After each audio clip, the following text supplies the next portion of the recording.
भाजपाच्या प्रदेश विस्तारकांच्या बैठकीनंतर संभाजीनगर शहर महिला मोर्चाच्या शहराध्यक्ष आणि सरचिटणीसमध्ये चक्क हाणामारी झाली। ही घटना काल बुधवारी 31 जुलै रोजी घडली। हे प्रकरण क्रांती चौक पोलीस ठाण्यापर्यंत गेले।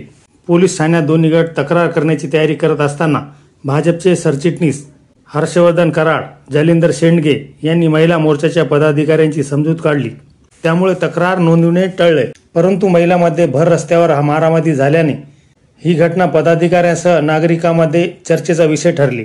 भाजपच्या राज्य विस्तारकांचा वर्ग संभाजीनगर येथील IMA हॉलमध्ये राष्ट्रीय संघटन मंत्री शिवप्रकाश, प्रदेशाध्यक्ष चंद्रकांत बावनकुळे, प्रदेश सरचिटणीस संजय केनेकर, संघटन मंत्री रघुनाथ कुलकर्णी, विभागीय संघटन मंत्री संजय कोडगे यांच्या मार्गदर्शनाखाली झाला।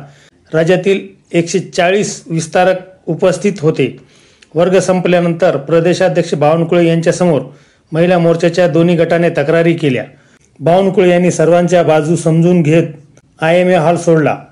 ते दुसऱ्या गेटने कारकडे जात असतानाच दोन गटामध्ये बाचाबाची सुरू झाली। त्यांनी शिवीगाळ सुरू केल्यामुळे गर्दी जमली। दोन्ही गटामध्ये जोरदार हाणामारी झाली। यात एका महिलेच्या चेहऱ्यावर, दुसऱ्या गटातील महिलेच्या हाताला जखमा झाल्या। पोलिसांनी मध्यस्थी केली। हा प्रकार बावनकुळे यांच्या कानावर गेला। त्यांनी तातडीने सरचिटणीस शेंडगे यांना हॉलवर पाठवले, परंतु तोपर्यंत दोन्ही गट क्रांती चौक पोलिसात गेले होते। सगळा प्रकार काय आहे हे समजून घेऊन वरिष्ठांना सांगण्यात येईल, त्यानंतर कारवाईचा निर्णय होईल, असे शेंडगे यांनी सांगितले।